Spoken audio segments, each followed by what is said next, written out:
Assalamualaikum warahmatullahi wabarakatuh.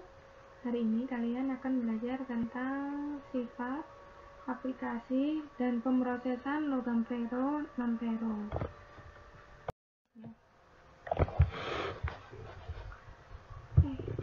Kelebihan fero ini yang pertama adalah melimpah di alam. Kemudian biaya produksinya itu kecil. Dan yang ketiga, karakteristiknya bervariasi, sehingga fero ini bisa digunakan untuk banyak hal. Nah, tahap produksi besi dan baja itu secara umum adalah yang pertama, reduksi biji besi. Kemudian, proses berikutnya adalah proses pemurnian, dan yang terakhir adalah pembentukan. Proses pembuatan besi baja. Bahan utama dari proses ini itu adalah biji besi atau iron ore.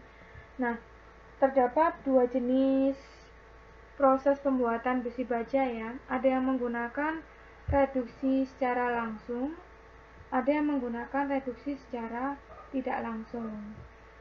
Untuk proses yang akan saya jelaskan terlebih dahulu itu adalah proses yang reduksi secara tidak langsung. Untuk menggunakan atau untuk mengaplikasikan proses reduksi secara tidak langsung itu kita menggunakan 3 bahan campuran ya. Yang pertama itu adalah biji besi, kemudian yang kedua itu adalah coke. Coke itu atau kokas. Kokas itu adalah batu bara yang sudah dimasak atau di oven. Kemudian yang terakhir itu adalah limestone atau batu kapur. Nah, ketiga material ini akan diumpankan masuk ke dalam furnace ya. Diumpankannya itu memiliki arah yang berlawanan dengan udara panas. Udara panas itu masuk dari bawah, kemudian ketiga bahan material ini masuk dari atas. Nah, sebelumnya biji besi ini harus digumpalkan terlebih dahulu. Proses penggumpalan ini bertujuan agar udara panas itu bisa melewati celah-celah gumpalan tersebut dengan mudah, sehingga proses reduksi itu akan berjalan lebih cepat. Nah, setelah bahan-bahan dimasukkan ke dalam blast furnace, maka udara panas dialirkan dari dasar tungku, sehingga menyebabkan si kokasnya ini akan terbakar. Nah, kokas terbakar itu akan menghasilkan yang namanya karbon monoksida. Nah, karbon monoksida ini bereaksi dengan biji besi sehingga dihasilkan besi murni. Proses ini tuh juga akan menghasilkan yang namanya karbon dioksida. Nah, kemudian batu kapur ini fungsinya untuk apa dalam proses blast furnace ini? Nah, batu kapur ini fungsinya itu adalah untuk mengikat kotoran-kotoran yang terdapat di dalam biji besi dan membentuk yang namanya kotoran ya, atau terak cair atau slag ini. Nah, sifatnya slag itu adalah memiliki massa jenis yang lebih rendah. Jadi, proses blast furnace ini akan menghasilkan lelehan besi cair, dan juga kotoran atau slag. Nah, karena dia itu memiliki massa jenis yang lebih rendah, maka slag ini berada di atas lelehan besi cair ya. Seperti itu. Kemudian lelehan besi cair ini atau bisa disebut juga dengan pig iron. Kemudian output dari proses ini bisa masuk ke dalam pig iron casting atau pengecoran dengan menggunakan pig iron, atau bisa juga masuk ke dalam basic oxygen furnace. Furnace ini bertujuan untuk menurunkan kadar karbon. Nah, besi itu kan memiliki kadar karbon yang lebih tinggi daripada baja ya. Sehingga untuk menghasilkan baja, maka kadar karbon itu harus diturunkan serendah mungkin. Nah, kita gunakan yang namanya basic oxygen furnace, di mana furnace ini itu menghembuskan oksigen, sehingga oksigen ini akan bereaksi dengan besi cair dan dihasilkan, sehingga akhirnya itu akan menghasilkan yang namanya baja, seperti itu ya.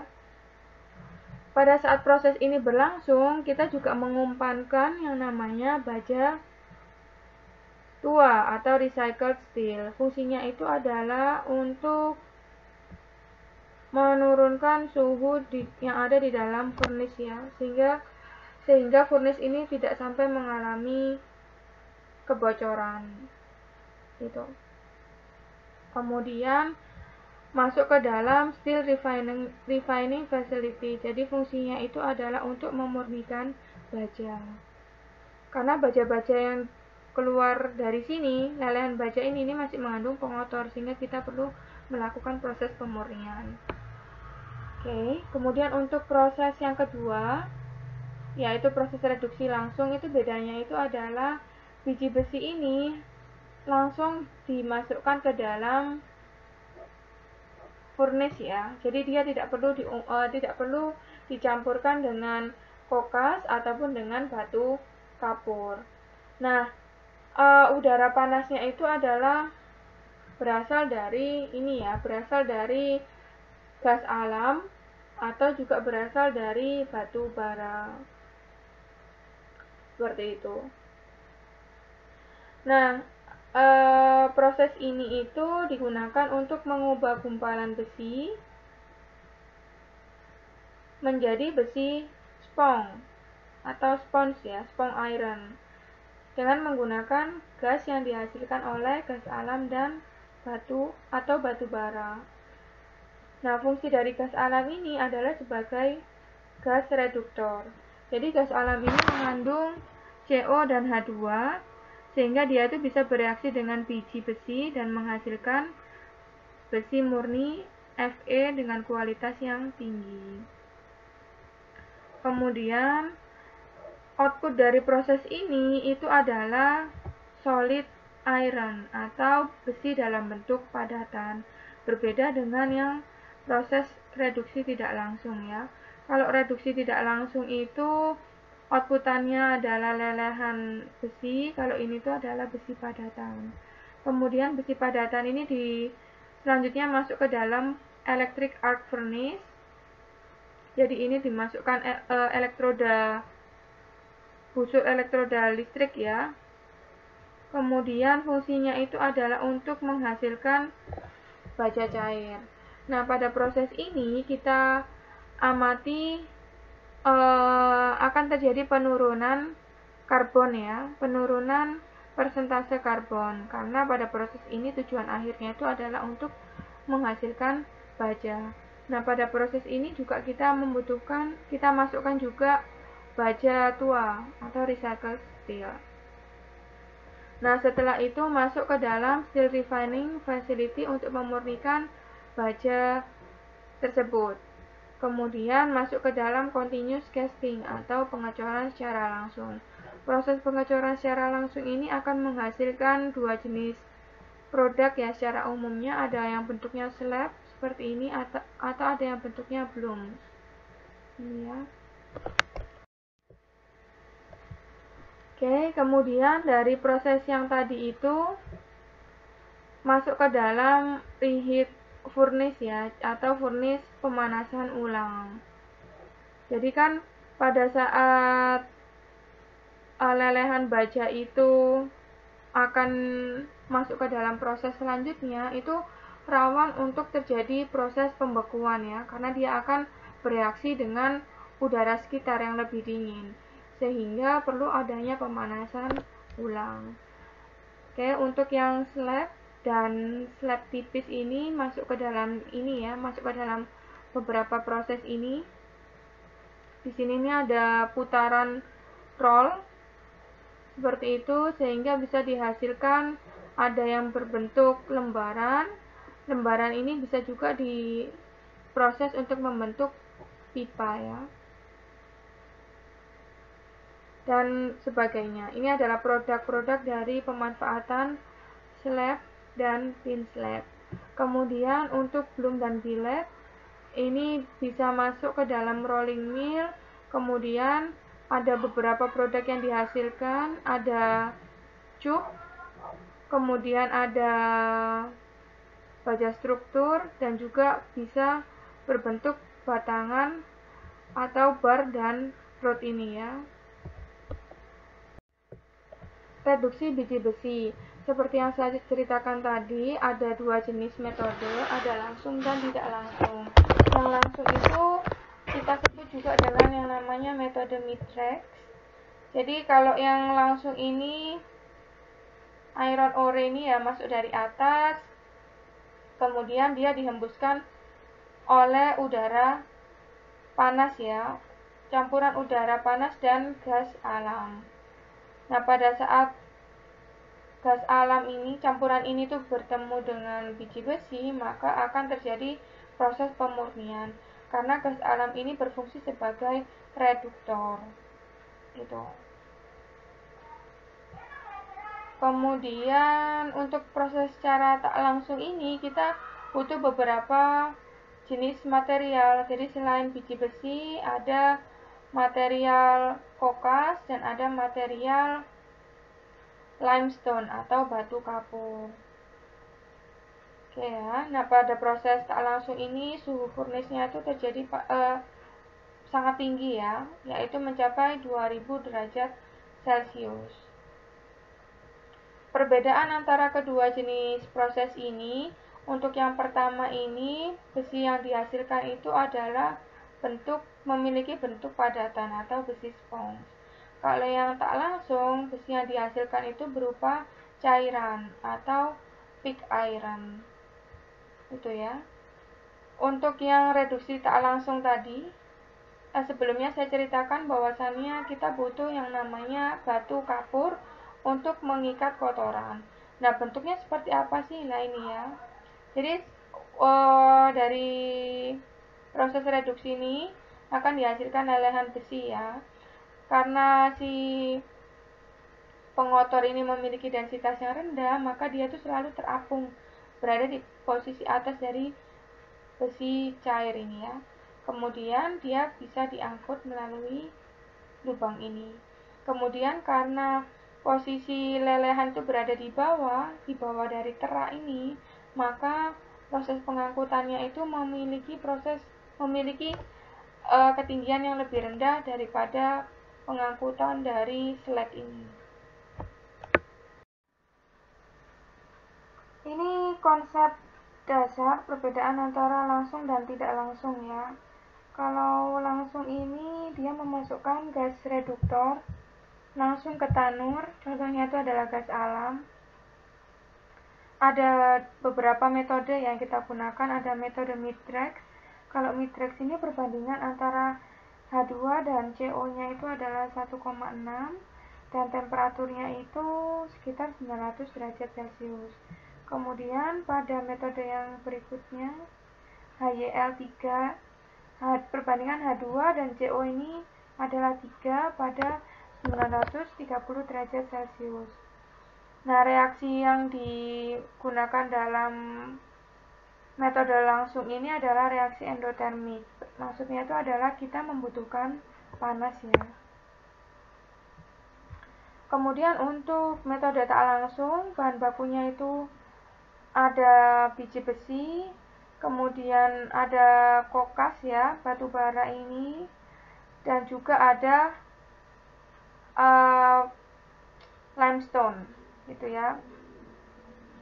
Kemudian tapi sebenarnya yang utama itu ini ya, biji besi dan batu bara, kemudian udara panas. Ini kenapa saya katakan utama, karena kita kan di sini fungsinya untuk menghasilkan besi murni. Besi murni ya.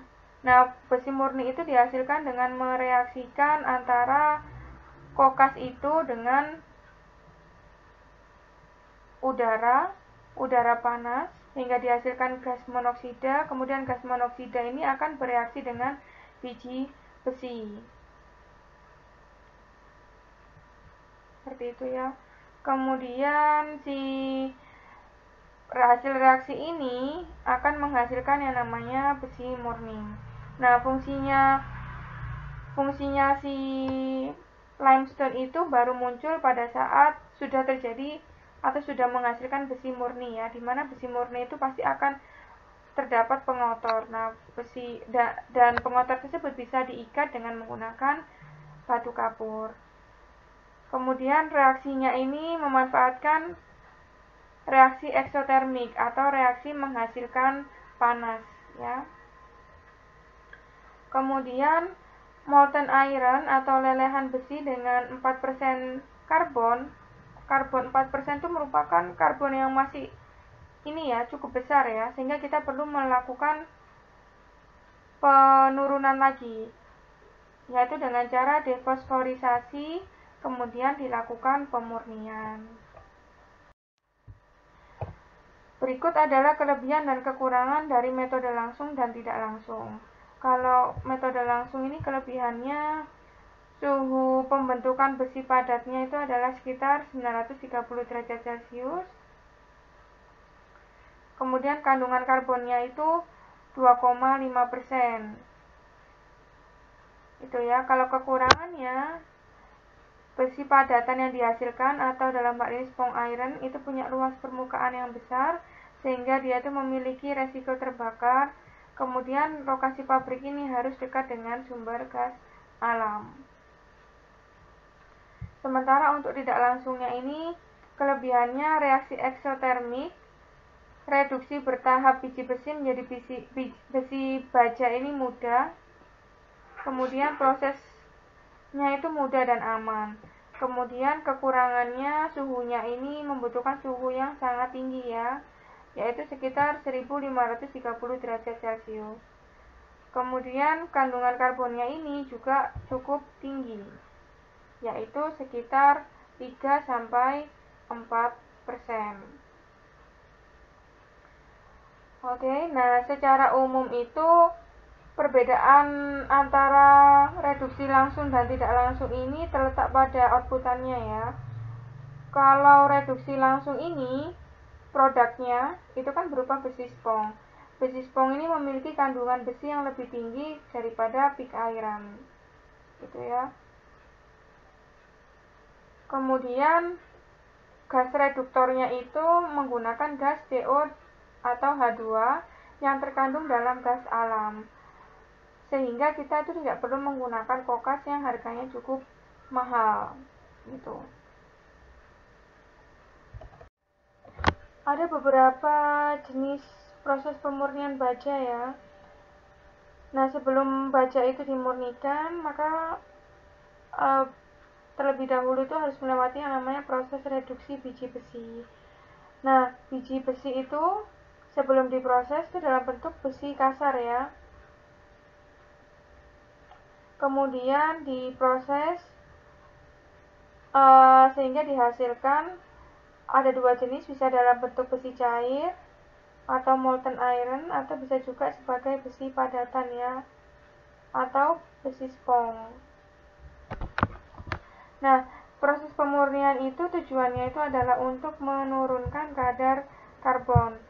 Beberapa proses itu yang bisa kalian pelajari ada basic oxygen furnace (BOF), kemudian ada electric arc furnace, dan ada pemurnian sekunder.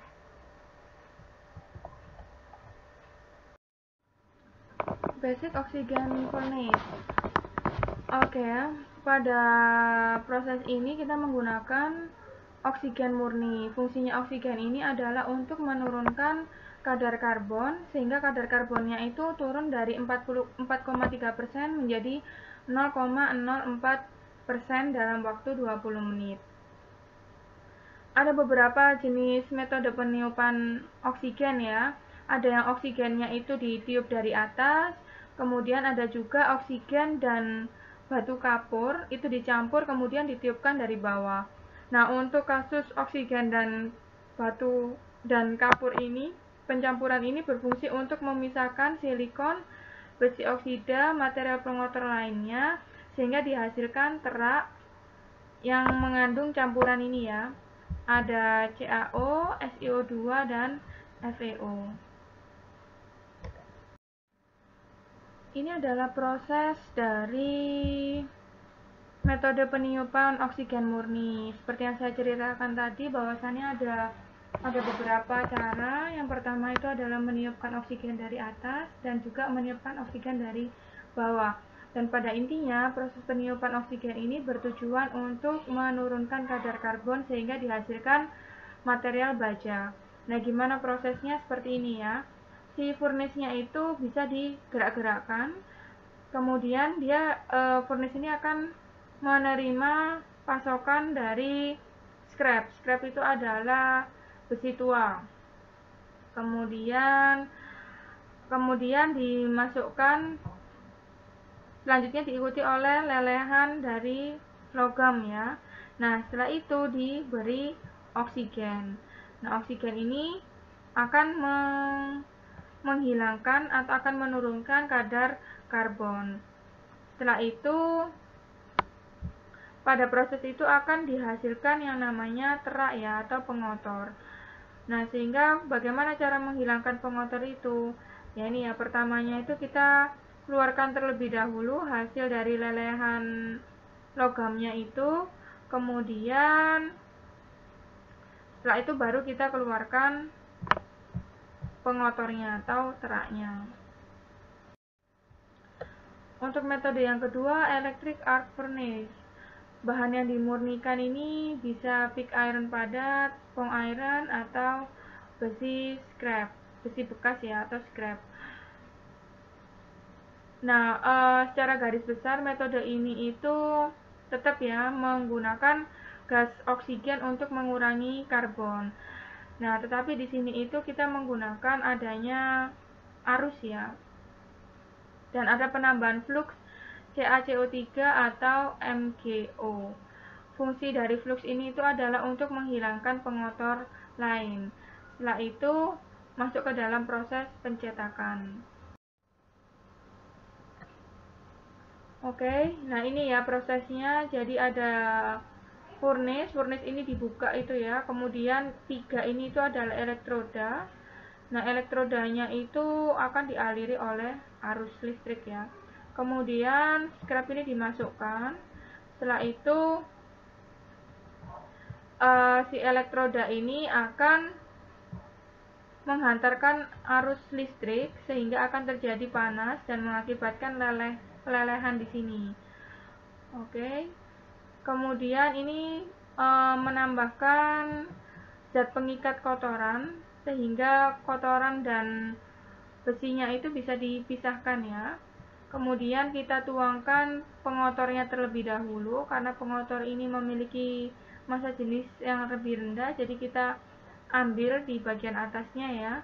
Kemudian setelah pengotornya keluar, kita keluarkan lagi yang namanya lelehan logamnya.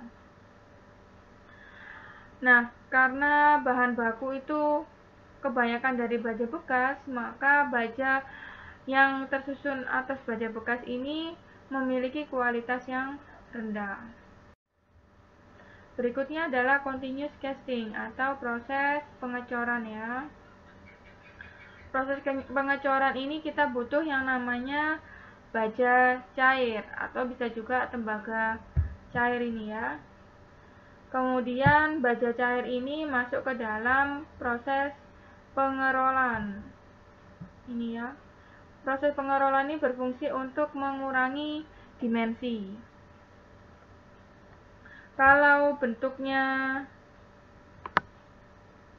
ini seperti vertikal ini berarti cetakannya itu adalah kotak ini ya. Dia memiliki ketebalan tertentu. Tapi kalau misalnya bentuknya itu di roll seperti ini, maka yang dihasilkan itu adalah bentuknya seperti ini, slab ya, atau balok-balok. Kalau bentuk pengerolannya seperti ini, maka akan dihasilkan padatan yang tipis. Kemudian yang ketiga, proses pemurnian berikutnya adalah pemurnian sekunder. Pemurnian ini itu merupakan pemurnian lanjutan untuk mendapatkan baja kualitas tinggi. Nah, yang digunakan itu bisa ladle furnace. Ladle furnace itu bentuknya seperti ini ya. Kemudian ada recirculation degassing unit, RH. Ini ya, beda kan ya antara ini dan ini. Bedanya apa? Bedanya tuh kalau di ladle furnace ini kita menggunakan elektroda ya. Kemudian persamaannya itu adalah ada yang namanya gas argon. Gas argon ini fungsinya itu adalah untuk mengikat pengotor. Gitu. Jadi si adanya elektroda di ladle furnace ini berfungsi untuk membantu proses pengikatan zat pengotor ya. Kemudian kalau untuk recirculation degassing unit ini, itu dia memanfaatkan pompa vakum untuk menarik kotoran. Oke. Ini adalah metode yang lain ya. Ada argon oksigen decarburization furnace (AOD), ada juga yang menggunakan vacuum decarburization furnace (VOD). Pada intinya adalah kedua jenis ini selalu menggunakan gas tambahan, biasanya adalah gas argon yang digunakan untuk mengikat kotoran. Pembentukan logam ini ada beberapa jenis, ada deformasi, pengecoran, dan metalurgi serbuk. Deformasi ini ada pengerolan, penempaan, ekstrusi, penarikan kawat. Kemudian kalau pengecoran ini ada pengecoran pasir, pengecoran bertekanan, dan pengecoran investment. Untuk yang pertama, deformasi. Deformasi itu adalah proses pengubahan bentuk logam dengan melibatkan tegangan yang besar. Jadi kita tuh memberikan tegangan yang besar untuk mengubah bentuk logam tersebut. Tegangan yang diberikan itu harus lebih besar dari tegangan luluh material. Nah, ada satu syarat yang harus dipenuhi dalam proses deformasi ini, yaitu materialnya harus ulet. Kemudian deformasi atau pembentukan ini ada dua jenis, ada pembentukan cold forming dan ada hot forming. Kalau cold forming ini dilakukan pada suhu kamar, kalau hot forming ini dilakukan pada suhu yang lebih tinggi, di atas suhu rekristalisasi. Itu ya. Karena cold forming ini dilakukan pada suhu kamar, otomatis kita itu butuh pressure atau tegangan yang lebih besar ya. Dan positifnya itu permukaan logam hasil cold forming ini rata atau mulus, sehingga sifat mekanis logamnya itu akan meningkat. Sementara untuk hot forming ini keunggulannya kita membutuhkan tegangan yang lebih kecil, tetapi ternyata permukaannya itu tidak bisa halus karena akan terbentuk lapisan oksida atau kerak. Ada beberapa jenis proses deformasi ya. Ada yang menggunakan pengerolan, jadi kita memanfaatkan roll yang berputar. Kemudian ada yang memanfaatkan cetakan seperti ini. Kemudian ada yang memanfaatkan dorongan dari luar, biasanya kita gunakan putaran dari skrup atau dari poros. Dan ada juga kita memanfaatkan tarikan ya, sehingga dihasilkan produk akhir yang tipis seperti kawat. Pengerolan atau rolling. Pengerolan atau rolling ini merupakan proses deformasi dengan memanfaatkan roller ya. Roller ini seperti ini. Nah, roller ini berfungsi untuk menekan logam sehingga dihasilkan logam dengan ketebalan yang lebih tipis daripada logam sebelumnya. Nah, pada proses roller ini, rollingan ini, pengerolan ya, itu diikuti juga dengan yang namanya water cooling. Itu. Kemudian ada yang namanya penempaan atau forging. Penempaan atau forging itu berarti kita gunakan logam cair di sini, kemudian kita masukkan ke dalam cetakan. Dan cetakan ini kita beri tekanan. Nah, ini berarti dinamakan penempaan. Berikutnya ada ekstrusi. Ekstrusi itu berarti metal cairnya ini dipaksa masuk ke dalam sebuah cetakan ya, dengan mekanisme bisa ulir, bisa poros, sehingga cairan ini akan mengikuti bentuk dari cetakannya. Oke, proses penarikan kawat atau wire drawing ini biasanya dilakukan di temperatur kamar.